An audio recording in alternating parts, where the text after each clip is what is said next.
Welcome to this week's episode of the Lido Loop. I'm your host, Jack McCraw. With me, as always, my good friend, Jesse Barboza, who is back from his MSC Seascape cruise. How does it feel to be back on dry land, Jesse? It feels great. Back in the cold, though. Yeah, I don't think you missed the freeze. You escaped at the right time and you were able to hang out on the beach, go to Mexico. We're going to hear all about that cruise review, but what else is happening on the show today? Yeah, so it looks like it's mainly a Royal Caribbean focused news. So Royal Caribbean did confirm the new class of ship. Celebrity, which is under the Royal Caribbean umbrella, did apologize for kicking an autistic adult off at Cozumel. And Royal Caribbean Perfect Day is now going to be delayed. That, and with the crazy weather that happened all across the country, there were some major closures at both Disney World and Universal, and there were some major ships that had to be rerouted because of the weather. That and much more on this week's episode of The the Lido Lido Loop. Loop.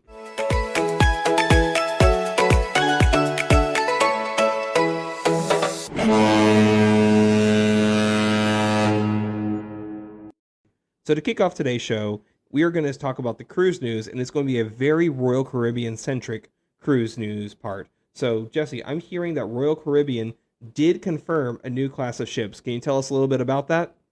Yes, so if you listened to last week's episode, we did talk about that there was a rumor going out that there's a new Discovery class of ships. And yes, Royal Caribbean did confirm that there is going to be. So this new class of ship is going to be smaller than the current ships. It will definitely fit in the smaller ports. There's even people saying that it might fit through the Panama Canal. So maybe they're going to be made to discover the world. So Royal Caribbean has confirmed 2 ships, and they actually have an option for 4 additional ships. The first ship is actually scheduled to make its debut in 2029 in France, which is still unnamed, and the second ship is scheduled to be delivered around 2032. Yeah, lots of exciting things happening for Royal Caribbean. And especially, I like that they have the smaller ship that they can go more places, like you mentioned, the Panama Canal, or last week we mentioned the Skyway Bridge in Tampa. Those ships could easily fit under there. So they could be more accessible to more places. And Yeah, and also that they're going to be able to replace these older ships when they come out, because, like I said, you can't have a whole fleet of just mega ships like Icon classes. as fun as that would be, it would be a lot nicer to have like a smaller, more intimate ship, especially something along the lines of like maybe a celebrity cruise, because I know those are nicer. But there was a pretty crazy story that happened with celebrity. Can you tell us a little bit about how a certain person got kicked off of a celebrity cruise in Cozumel? Yeah, so apparently a 31-year-old autistic male uh, got kicked off in Cozumel, Mexico, because apparently he was giving an underage drinker alcohol. In his defense, he thought that a Long Island iced tea had no alcohol in it. To his point, I also thought that there was no alcohol in Long Island iced tea when I was a lot younger, but that's a really slippery situation because the guys didn't know, and his mother came on to make these claims. Even though he's high functioning, he still doesn't know a lot of things. Like, he tried to write a report and his writing was no better than a kindergartner's. What exactly happened? Did they just kick him off the ship? Yeah, so they kicked him off the ship, and then what I heard was that the mother and another son got off with him so that they could come back home. Yeah, and this would happen on Christmas Eve, so talk about really bad timing. Um, yeah, it does sound like that he was able to get back on the ship and that the mother did accept the apology from Celebrity, but it's a really crazy story, and the mother is still seeking upwards of $20,000+ worth of damages from Celebrity, which I don't blame her. Celebrity is an expensive cruise, and this certainly ruined that vacation. Yeah, and I know Celebrity is supposed to be known for the autism friendly cruise line as well. Thankfully, it's from the report he was able to go back on the ship with his family and they were able to go back to New Jersey. But that's certainly a very weird incident that happened. But keeping in line of the Royal Caribbean news, Jesse, tell us a little bit about the Perfect Day Mexico is delayed now. So, as many of you know, that Royal Caribbean did buy the Costa Maya port last year, And they have started the developing of the land, but now a Mexican judge has halted the further developments in that whole area. So now the new date is unclear. While booking in 2027 and 2028 currently lists the stop as Costa Maya, they're expected to change it to Perfect Day Mexico whenever they get a better, clear date of when it's going to open. So, as someone who just recently went to that port, could you see Royal Caribbean's influence on it, or does it still look essentially the same as before Royal Caribbean purchased it? Honestly, there's no mention of Royal Caribbean anywhere on that port. There's just honestly, I think it looks worse now because they've taken all the animals out. Even the flamingos now had very little water, so it seemed like that if anything, it's going downhill. So come on, Royal Caribbean, let's step your game up and let's get those flamingos some water. Also, Costa Maya does seem like a very interesting port. So when outside cruises, because you went on MSC and Carnival to this cruise port, all that money goes to Royal Caribbean from these other ships going there, correct? I'm not exactly sure how it works because, I mean, honestly, Mexico is going to be getting the port fees that we pay. So I'm sure that they're working a deal out that eventually, that once it actually is Perfect Day Mexico, they're not going to allow other ships to go there because, I mean, they might actually allow them, but why would you when you're advertising for your competitor? Yeah, that would be like if another ship went to Celebration Key or other ships went to one of the Disney islands. It just doesn't make sense to essentially give your island to your competitor. And since we are on the topic of Disney, there was a little bit of news this week. As most of you know, the big winter storm happened over the week, and it forced some rides at Disney to close. The hardest hit park was Animal Kingdom, and as we mentioned in last week's episode, the ride Dinosaur was supposed to close earlier this week, and it did have its closure, but not before the weather made it malfunction several times, and at one point, Dinosaur had a 240-minute wait. That is an obscenely long time to ride Dinosaur. I don't think any rides were 240 minutes, don't you think, Jesse? No, absolutely not. If it takes more than an hour, hour and a half, it's not worth my time, honestly. I think for me, 90 minutes is the most I would go. Maybe if it was like Star Wars Rise of the Resistance or maybe even, Tron or Space Mountain. Those are the only Disney rides I would wait over an hour and a half for. Everything else, if it's 2 hours plus, no. I don't need to ride it that bad. Other rides like Avatar Flight of Passage and Expedition Everest were experienced closures too during the cold, which Avatar is a little weird because it's an indoor attraction, but the way the machine was functioning was affected by the weather. And with Everest being probably one of not the best roller coasters in Disney, that surely made everything else in Animal Kingdom have a long wait time. But I don't think that, like, I don't know who's riding roller coasters outside, anyways, when it's that cold. Crazy people. I think a lot of, people not from America will ride it regardless, but I think we are very spoiled in that most of our big theme parks like Disney and Universal are in milder climates that it doesn't necessarily happen this often. The water parks were closed for obvious reasons, and rides like Tiana's Bayou Adventure was closed with it being a water ride, but for the most part, all the other Disney attractions were open except for Animal Kingdom. But Universal, on the other hand, several major attractions had to close due to weather-related issues, including Doctor Doom's Freefall, Dudley Do-Right's Ripsaw Falls, Hagrid's Magical Creature Motorbike Adventure, One Fish, Two Fish, Red Fish, Blue Fish, the High in the Sky Seuss Charlie Train Ride, and the Incredible Hulk Coaster. Jesse, would you even still go to Universal if all of these rides were closed? I mean, definitely not. I mean, if it was that cold that they had to shut down rides, that means it's not fun being outside whatsoever. No, and there's videos of Dudley Do-Right, the log ride. The water's completely drained. Like, Universal took the initiative and stopped the water from flowing because they were afraid of it freezing. And even rides like One Fish, Two Fish had icicles on the fish, and they couldn't even go up and down. So you're definitely just stuck with like Spider-Man, Cat in the Hat, and King Kong.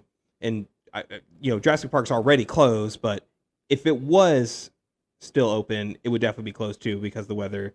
I hope that some of these people got their refunds And going to the theme parks in cold weather is definitely a fun experience, but not this type of cold. In the 50s, 40s maybe, but like if it's below 30, don't go to a theme park, kids. And I'm gonna go ahead. And that does wrap up our cruise news and our theme park news. And right now we're going to transition to Jesse's review of the MSC Seascape. So Jesse, why did you choose the MSC Seascape as someone who is as loyal to Carnival as you have been in the past? So when Carnival changed their rewards program, it got a lot of criticism and all that. But that, in a way, it kind of helped me because I was like, you know what? I'm not going to be loyal to any cruise line anymore. I'm just going to look for the best deal and the best ships that there are to have the most fun on. When you went to Galveston, how did you travel to the cruise port? I know we talked about it briefly last week. You had to deal with the weather. What was it like going to the port during the cold storm? Yeah, so we were watching the news and all that, and it was supposed to be really icy on that Saturday before the cruise. So we decided to plan early, like Wednesday in the week. We decided, you know what, let's book a hotel on the island, so we're only 5 minutes away from port. And so we drove down on Saturday morning, and we just hung out in Galveston that Saturday night, and then got on the ship on Sunday. What hotel did you stay at in Galveston? So we originally were trying to stay at Staybridge, but when we went back to try to book it, everything was sold out. I think, and everyone had the same idea because the cold weather that they're going to try to stay on the island before they got on their cruise. So we ended up just staying at a cheap Wyndham, just to pretty much get a night that we can put our head down. Yeah, at least you were able to book a hotel in Galveston. I know that they definitely fill up over the weekend, especially with people coming in and out on cruises. You guys got a pretty good deal staying at the window when you did. But going back to the cruise itself, why did you choose the MSC Seascape, and how long was your cruise?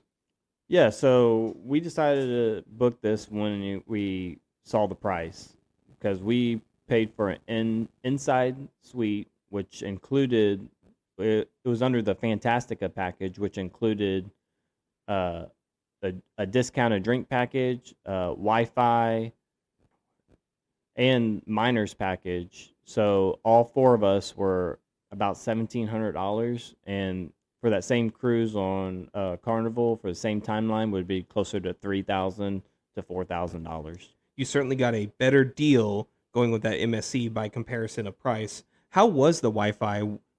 I know there's been some issues with Carnival, how it's limited. Was it pretty free ranging Wi-Fi? Yeah, for the most part, it was actually it worked really well, and we didn't have any issue with it at all. And normally when I go on cruises, I only get like the social media package, but yeah, if the Wi-Fi works pretty well, that's pretty good. How about the drink package? How is it different from Carnival? Is it still a 15 drink minimum? And were there enough bars to go around for everybody? Yeah, so yeah, it was a 15 drink minimum, but there's no wait in between your drinks. You could order 5 margaritas at one time if you wanted to. No one seemed to care. They really didn't seem like they cared if you shared or anything like that because you could use your drink package to get shots for everyone. So according to that means they don't care if you share. See, I didn't even realize that wasn't a rule in Carnival where you couldn't use your drink package to buy other people drinks. Yeah, so but you can also buy like alcohol drinks, and you can get like a Red Bull or sparkling water, cappuccinos. There's so many things. Smoothies was included. And where that difference from Carnival is that the Carnival drink package, like the minor one, you can only get soda with it. But the kids drink package, it included everything other than alcoholic beverages. It's certainly a lot better deal for your money, but let's move on to the embarkation. How long did it take to get from curb to ship? Yeah, so we had a 12:30 embarkation time. But I guess MSC is not like Carnival. Like if you come in early, they'll make you wait outside or make you sit down and wait. They don't check any times or anything. They just you just come in, and pretty much as soon as we came in, we were going right on the ship. We got there around 11, and as soon as we went through security, which was pretty fast, it went through real fast. we were able to get on the ship. So it probably took maybe 30 minutes from curb to ship. That's a really short amount of time to get from curb to ship. What were your first impressions of the ship? Was it clean and kept well? Yeah, it was. I mean, it was beautiful. Like I don't see any other ships around there that are kept so well. I don't think I saw one thing of rust. I mean, there were some like stains on carpets, but you're gonna have that when you're handling thousands of passengers. But the ship still looked pretty new. Yeah, it's still very new, and it still looked beautiful. I don't think I've ever been in a more beautiful ship than Seascape. How about that atrium? Was it breathtaking like they see on social media? Oh yeah, definitely. There's man going up the staircases with the Swarovski crystals. It was beautiful. It's just breathtaking. You just have to look at the pictures to see how beautiful it is. And I'm sure those pictures don't even do it justice. Being on that ship, it almost feels like you're in an upper class of people, even though you only paid the $1,700 to be there. What type of stateroom did you have? Was there anything that stood out, and how was the room steward? Yeah, so we had a what they call an inside deluxe room, which it held four people, where we had two twins pushed together at the bottom, and on the bunk they had two bunks, so it slept four because it was me, my wife, and two kids who went on the ship, and the stateroom itself was actually bigger than Carnival's. We actually had a little bit of room to move around. On Carnival's, there's no room to move around. But the bathroom, on the other hand, the shower was a little bit smaller, but it did have a glass door. It didn't have like a curtain like some of the older Carnival ships do. But it was weird sitting on the toilet, like you had no leg room at all on inside of it. That's funny because in Carnival, like you said, it's the opposite. I feel like the room is smaller, but the bathroom is somewhat bigger. But it's funny. It's like, would you rather have the bigger room or the bigger bathroom? I guess in this case, the bigger room does help out, especially with it being four people in that room. And the beds hung from the ceiling like Carnival, correct? Yeah, they hung from the ceiling. They didn't have USB A right next to our bed, and they only had like two outlets were on the desk. They did have a couple of European outlets. I guess we could have used those if we bought like a European outlet, changer. But they had like light switch right next to your head on the bed. So as soon as you woke up, you can turn it on there, or you can turn it on as soon as you entered. And that was on both sides of the bed, so anyone could turn it on right next to the bed. It was really nice. Was the room kept fairly clean with housekeeping? Yeah, they did an excellent job keeping it clean. I think one night my son was sleeping early in the morning until like noon, and they came in later because they didn't make the bed. They felt so bad that they couldn't make the bed because they said, if you'll want, I can make it right now. And I was like, no, it's okay. Don't worry about it. So they really stayed on top of making sure that room was clean. I gotta ask, did they do any fun animals like an elephant or a stingray or a monkey hanging from one of your beds? No, that is actually something I did miss because I don't know what there's something about coming back from a port and then coming to your room and you're seeing a monkey hanging from the bunk bed that just like gets you excited. I don't know why, but I did miss that because they not one day did they have an animal. Are they known for this, or that's just something they just don't do? Some people said that like in other staterooms they did. I think it depended on the room attendant, honestly. I mean, yeah, maybe if you requested it, they really could do it. But other things about the ship, how was the entertainment? Did anything stand out to you like that? Was there a certain show you liked? So I didn't go, but my wife did go to. It's called Premiere, which they pretty much did like dances from movies and stuff like that. My wife loved it. She thought it was better than any Carnival show.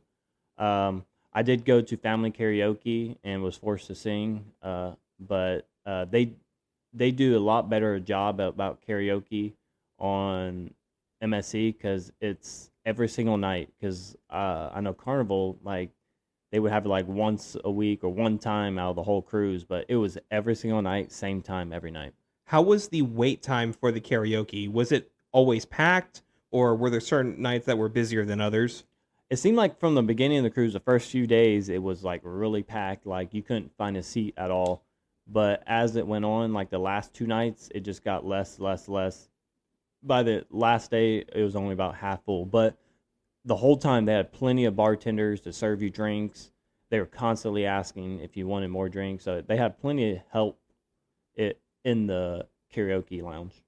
See, that was kind of one of a very minor flaw I had when I went on the Carnival Glory. They had karaoke one night. Granted, it is a 3-day cruise, but it was in the comedy room, and I tried to get there a little early, and it was already packed. And if you're not one of the first, I guess, 100 people to request a song, you're just not going to get it. So you were able to request your song, and you were able to sing. Yeah. I didn't have any issue with that. It did seem kind of short because it felt like it was only maybe like 45 minutes to an hour long, the whole karaoke session. But MSC is really big about making it family friendly. So they had family karaoke and then they had like adult karaoke. So they allowed kids or anyone to sing in the family karaoke. The other one, it was just strictly adults. And you can tell there would be a lot more words with cuss words in it and stuff like that. Yeah, you go from the kids singing Frozen to adults singing whatever adults want to listen to. Speaking of adults, I got to ask, how was the casino? What kind of games were there on board, and what were some of the table minimums? Yeah, so the casino, it was actually surprisingly small once I got on board. It looked really big from all the videos I watched and all that, but it was actually a lot smaller. But honestly, I don't think there was one night that it was packed. I was surprised because every time I went on the carnival ships and they have a bigger casino, it was packed the whole time the casino was open, it felt like. Um, so they had, your traditional Firelink. They had Do they have any buffalo? I think that's what our audience wants to know. so they did have buffalo. They had Dragon Link. The buffalo, they only had, I think, like 4 or 5 games, and I think there was only one original buffalo, and it wasn't even the casino part. They had a sports bar, which was a level up, and they had a few slots in there, and one of them happened to be buffalo. But to be honest, man, this was one of the unluckiest casino for us. We definitely donated a lot of money to that casino there. I think you're keeping MSC in business. I think that they're going to keep giving you more and more comps if you keep coming back and spending money like you did. What you should have done is played more table games, which, how were they and what were some of the minimums? Yeah, so I only played blackjack personally, and the minimum at that time was 15. They did have a $25 minimum table, but I stuck with the $15 one. But other ones were, so for craps, so the minimum was $10. Dream 21 was $5, and for some reason roulette the minimum was only $2, which didn't make sense. So you really could get a bunch of $2 chips and just go crazy. Wow, that's crazy. I've never seen a $2 minimum on roulette. But they did have like certain times, like it's usually like right when they leave port from like 4:30 to 6:30. They had this hot hour where all minimums were like $5 minimums, so it was super cheap. You can play blackjack for $5, but at that time the table games were a lot more packed. Yeah, I can imagine so. Kind of like in Vegas, whenever you go to the cheaper tables, good luck finding a dollar blackjack table over at Oyo or Ellis Island. What else stood out to you about the casino? Was there any certain games that you liked, or just what else stood out about it? Like, or how was the smoke situation? So yeah, I mean there was hardly. I mean people did smoke in there, but I don't. They must have some good ventilation because it. I didn't smell any smoke at all when I was in. I didn't even think of it. But normally you go in an area and you see smoke, but I didn't smell anything. And there's no big games that special. They just had the same original games. They did have some casino games I didn't even heard of at all. But some of my favorites were they had the Frankenstein, and of course they had the Dragon Link, kind of like the games we talked about already. But they did have one coin pusher. A lot of the videos did say that they had a mechanical roulette machine, but that was not on board. They must have taken it out and replaced it with other slots. They need to add bubble craps. That's the new hot game that everyone's trying to play right now. How did the payouts work? Did the money just go back to your card, or do they give you paper vouchers like at other casinos like in Vegas? Yeah, so you insert your card in, and that just more or less just made for your like comp and your points and stuff like that, which were a lot. You had to get like 10,000 just to get like a free cruise, and when I left there, I only had like 200, so I wasn't even close to getting a free cruise. But yeah, it kind of worked just like the Vegas casinos. They when you cashed out, it gave you a voucher, and there's a machine you can go to, or you can go to the cashier, and they will give out your cash back. And they did give back every bit of change, just like uh, they should if you go to the cashier. Well, that's glad. Sometimes, you go to a casino and they don't give you change and they ask you if you want to donate it or you just get nothing back. At least you get your full change. Let's transition over to the bars. How was the sports bar? I've seen the videos. It does look a lot bigger than a carnival sports bar. How was your experience about that, and how was it watching games over there? Yeah, I mean the sports bar we was really big. It's probably about 3 or 4 times size of the ones on Carnival. Um, and it's like more oval shaped, so there's a lot more people can sit around the bar and drink.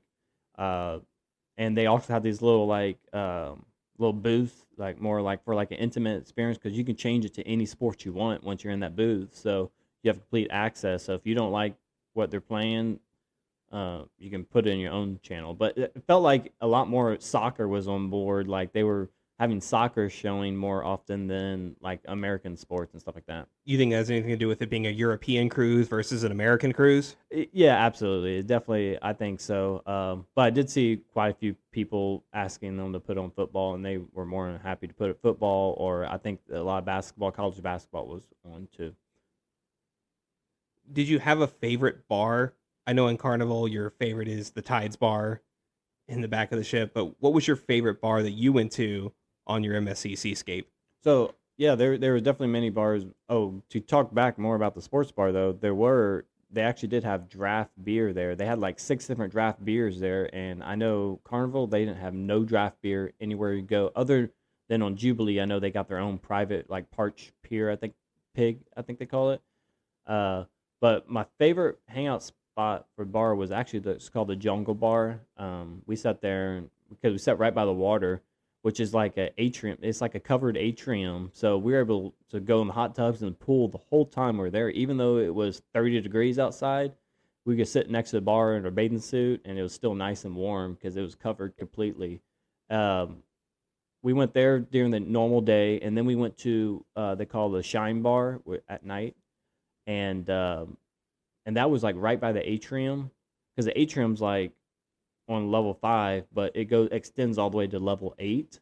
So I think we were in level 6, and we sat at the bar. We sat at like a table, and we played a bunch of board games, and we just drank, and we had fun listening to all the stuff that was going on in Atrium, because they had a lot of singers in there. The last night they actually had a karaoke contest. The people who made the finals in karaoke contest actually went in there and they performed there, and then they decided who was the best, and it was amazing. They were better than singers on board, honestly.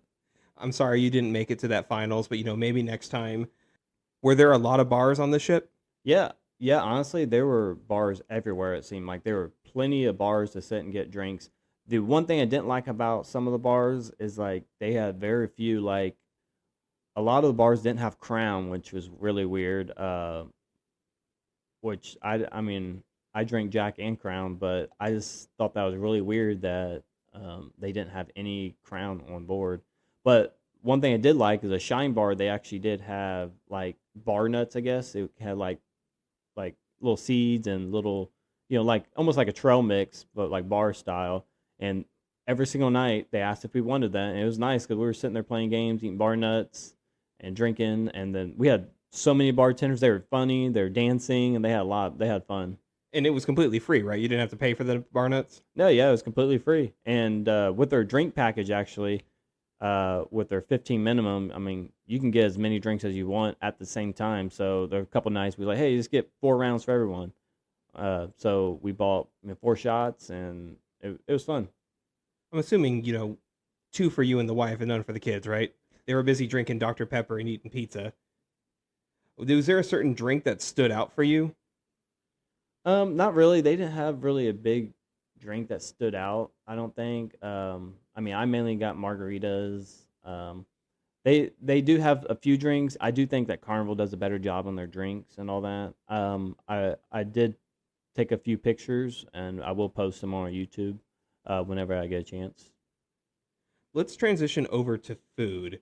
Was How was the food, and let's just talk about your dining experience. You mentioned earlier in last week's episode that you had the earlier dining. How did that dining differentiate between a typical carnival dining experience? Yeah, so we did have early dining. I didn't realize that the early dining is actually 5 p.m.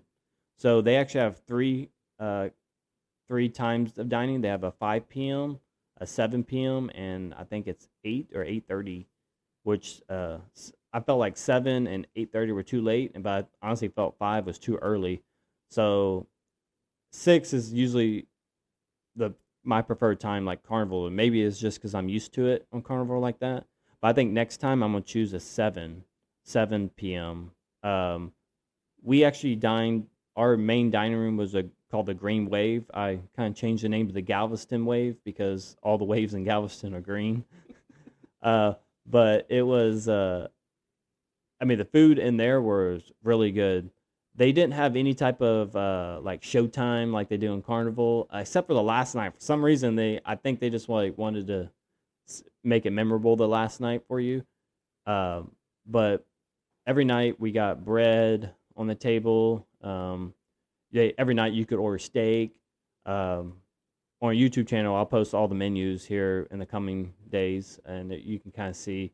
But the food was definitely better than Carnival. I think so. Did it have a revolving menu like some days? Like you mentioned that steak was every single day, but do they have anything specialty like calamari on certain days like they do on Carnival? Yeah, exactly. They kind of make it port. They kind of make it based on the port usually, or they also make it based on like what the event's happening. Like every day on the ship, they have a certain day. Like they have gala night, which is like the elegant night, and then I think that night they had lobster. That was the only night lobster, and I'm not gonna lie, that lobster was the worst lobster ever. And the lobster gate is real. They are cutting that lobster tails in half and serving it to you.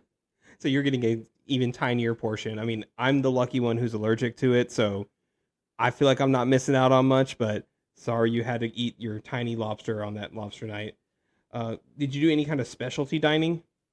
No, so we did not do any specialty time, but we did go to the Butcher's Cut and Ola's Tacos for breakfast in the morning, and it was definitely different than the buffet or going to the Green Wave for breakfast.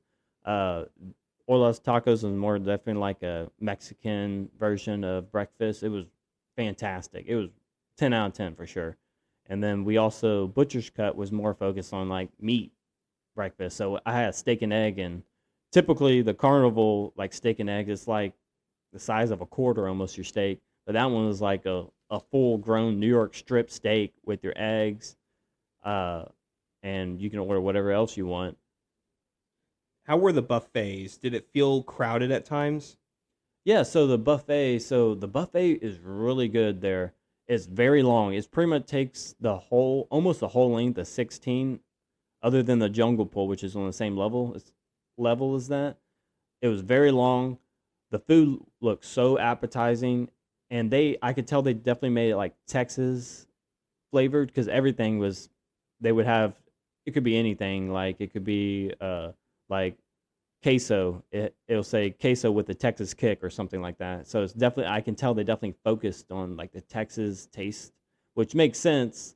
Um, but it was, and every night they had a new special. Like one night it was prime rib, the next night be brisket, or the next night be lamb.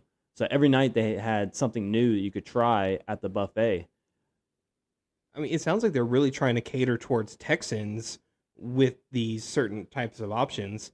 I do have to ask the Texan question. Did they have Dr. Pepper readily available on this cruise? Yeah, actually, yeah, they did have Dr. Pepper with they do serve Coke products, but I think they knew that if they're coming to Texas, they definitely have to have Dr. Pepper. Also, the pizza. I know we didn't talk about the pizza yet, but everyone I've ever talked to, they've always said the MSC pizza is the best. But honestly, I think Carnival, as of right now, between MSC and Carnival, I definitely go with Carnival. Carnival is the greatest comeback story of all time as far as pizza goes. It went from being school cafeteria pizza to pretty good pizza.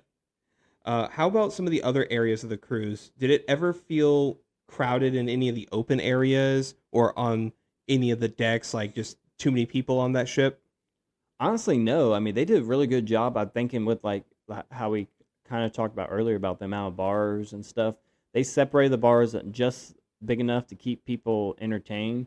Uh, if you're wanting a chair or if you're wanting a seat, it with give it 5 or 10 minutes, you'll find one for sure. And some areas, yes, they were getting busy, like the jungle pool, because that was the only indoor pool that there was. And since it was like cold, it was cold and raining a few days. No one wanted to be up on the top deck on the pools when it was 30 degrees outside. And so once people found out about that jungle pool, it was so packed all the time. But they were really smart. They brought extra bartenders to walk around and ask about your order. They were always willing to like serve you. It was really nice. So you did mention that one of the pools was covered. Did they have another pool that wasn't covered? Yeah, so on the marina deck, which is I think was deck 18, they have one. They also had a infinity pool. I think that was on deck 8. Those were both uncovered, but majority of the cruise, no one went out there. It was definitely too cold to be out there. Even the hot tubs, for some reason, the hot tubs out there were like lukewarm. The only hot tubs they had were actually in the jungle pool, and people found that out real quick because man, they were always packed, and it had a lot of people throughout the area. Did they have any slides or rides on board, kind of like what Carnival or Royal Caribbean have?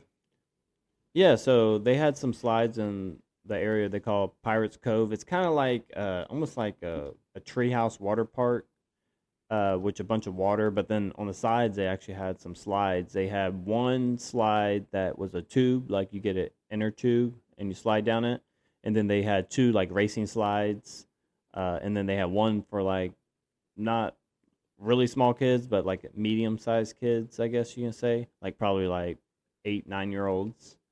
Um, and the tube, I went down the tube slide. It was fun. I went down probably 10 times in one day, and it was fun for a tube. I didn't think they would have a tube slide on a ship, but it was definitely fun. Was it kind of like a water roller coaster like they have on Disney, or was it just a you bring your tube up there and you go down it? Yeah, it's kind of like that. Just like you carry your tube up it, and then you go down it, and it does pick some speed up. And it's kind of weird. As soon as you go through, it's like this Italian music starts playing. As soon as you go in the coaster and these lights go on, it was kind of weird, but it was fun. It was definitely cool. It sounds like they pretty much have their own water park on that ship, which I'm sure the kids would love.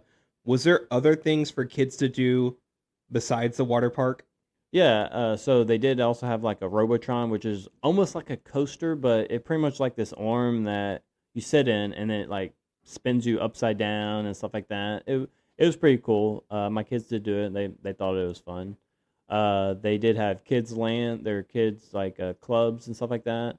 My daughter thought hers was a lot better than Carnival's.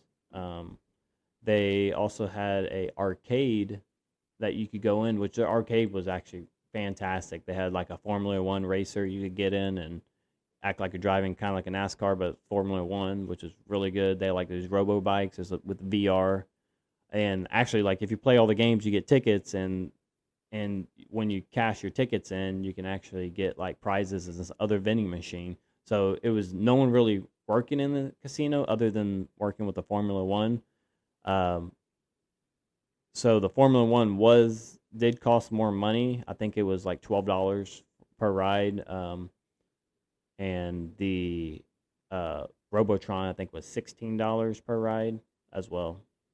So yeah, there are upcharge attractions, but I'm sure the kids had a lot of fun with it. Speaking of which, so on Carnival they have Dr. Seuss. On MSC, do they have any kind of characters that kids could meet and greet, or any kind of theme shows to other intellectual properties? Yeah, so I mean, of course, they did have the standard the Do Re Mi, which is pretty much just like their mascot, their original mascot, which is just like the shape of their logo, which I ain't gonna lie, it's kind of weird, but it is cool to take a picture with it. And then MSC is also really branded with Legos, so you actually have is it Emmett with the from the Lego movie there, and he was in different outfits every night, and so you can go there and take pictures with them, and everyone loved taking pictures of Lego Man. It does sound like both adults and kids would be interested in meeting Emmett and playing with Legos on that ship as well. What was the port of calls? Where did you go to port? So we had three different ports. We had Costa Maya, Costa Maya, which we kind of talked about earlier in the show, as owned by Royal Caribbean. It's actually kind of a small port. There's really not a lot to do other than if you want to, you can buy. If you buy a drink at any of the local bars there, you can allow to swim in the lagoons that they have there. That's pretty much the only way that you're allowed to swim there, which makes sense, I guess, because nothing's free, I guess.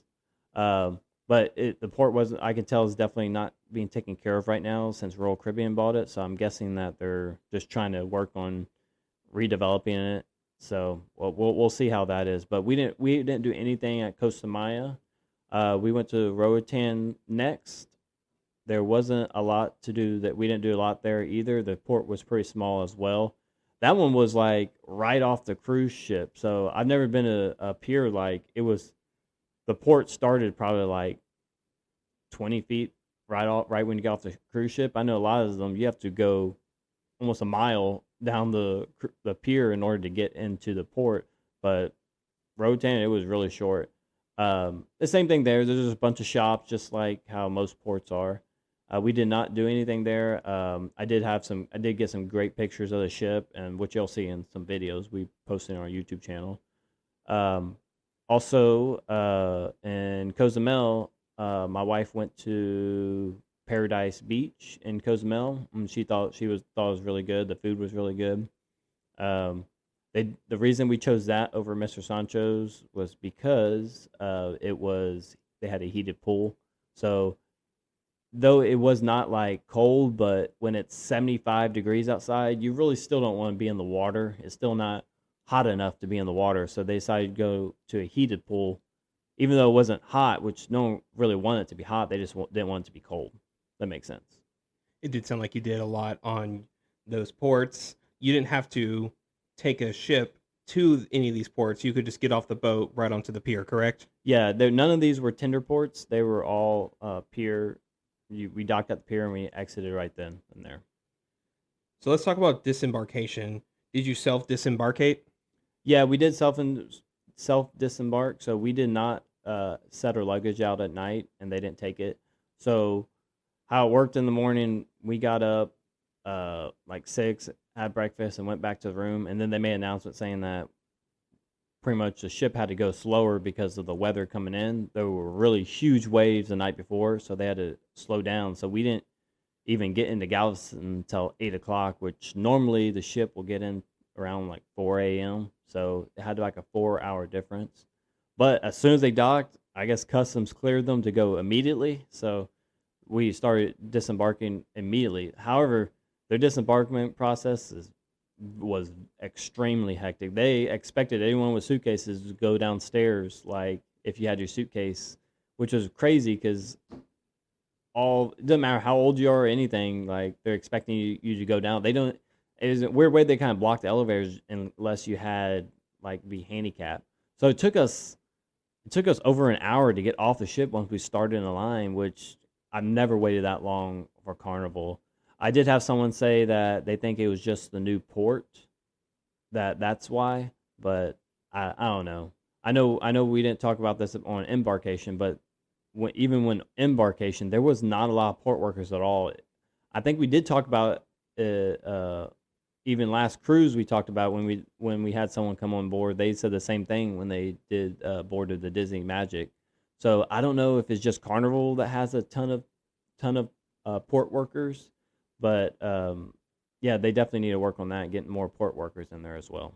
Would you think that because MSC is still relatively new, that the embarkation and disembarkation process is still kind of a work in progress? Yeah, absolutely. I think they just gotta learn the terminal and learn like what people think and how people think. Because if you tell people they have to be at this spot, they're not always gonna listen. So they need to make it so that people can get off the ship as fast as possible. Well, let's talk about some of the highlights. What were some of your favorite moments from this trip?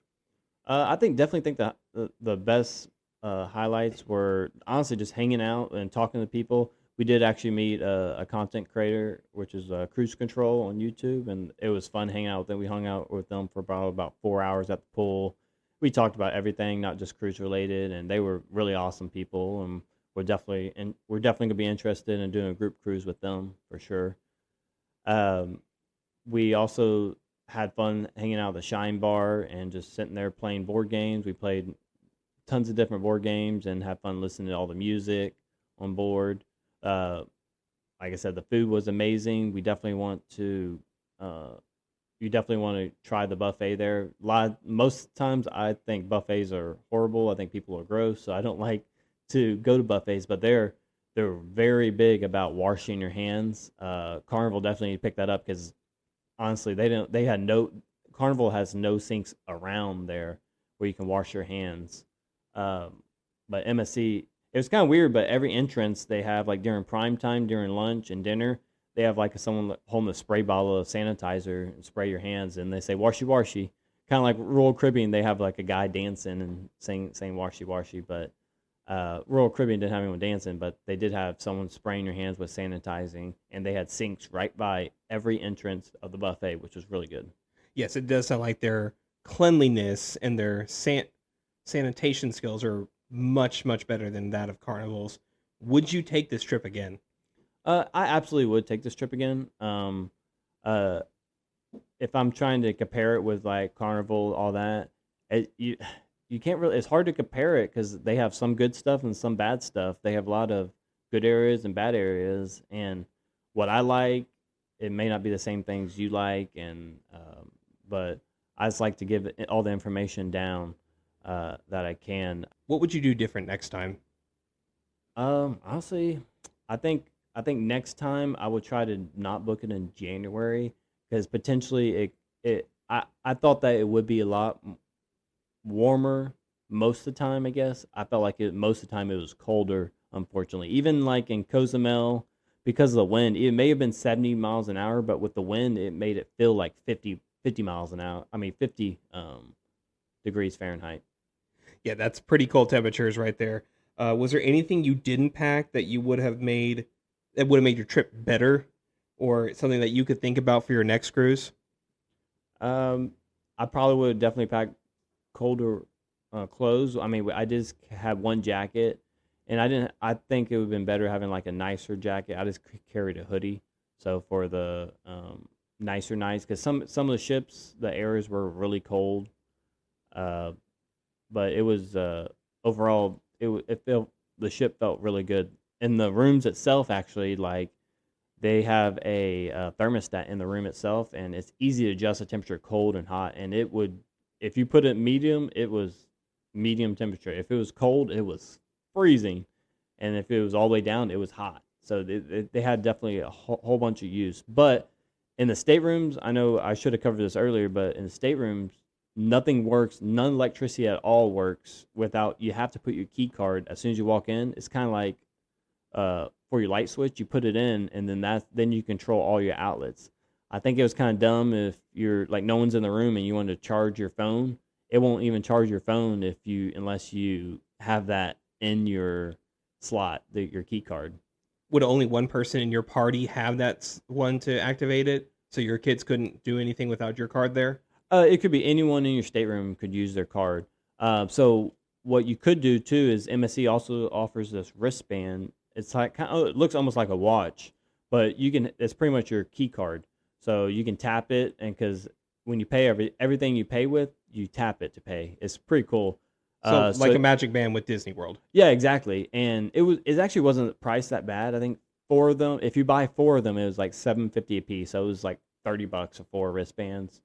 I think just my daughter did end up getting it, so it was like $12 for one. Um, but so what we did honestly, she just held onto her wristband and kept the card in there at all times. So if we left the room or anything like that, the power could still stay on and charge our devices. Sounds like you had an excellent time. Last question. Ultimate decision. Carnival or MSC next time? Well, on the books right now, I got Carnival booked on the Carnival Jubilee in September. That's one of the cruises. Are definitely looking at trying to book something around the summertime. And we're definitely looking at, I mean, I don't know really though, to answer your question. MSC is good. We are looking at booking the same ship actually next year, but probably around February or March. Hopefully it's not as cold. Probably March, I'm guessing, probably better. Right before spring break or right after spring break, because I know the prices for spring break are probably going to be expensive. Absolutely. Well, that'll do it for Jesse's review of the MSC Seascape. And thank you all for listening. As always, you can find us on Apple Podcasts, Spotify, Amazon, wherever you get your podcasts, and our YouTube channel. We are the Lido Loop. And Jesse, tell us a little bit about the videos coming out on our YouTube channel. Yeah, so the next couple of weeks we're working on editing some videos of full in-depth reviews of the ship, how the app works, some of the food that was on board, and some of the entertainment on board. So definitely follow us on YouTube so you can keep in the loop with that. As always, I'm Jack, that's Jesse, and we will see you on the Lido deck or at the bars on the MSC cruise ship.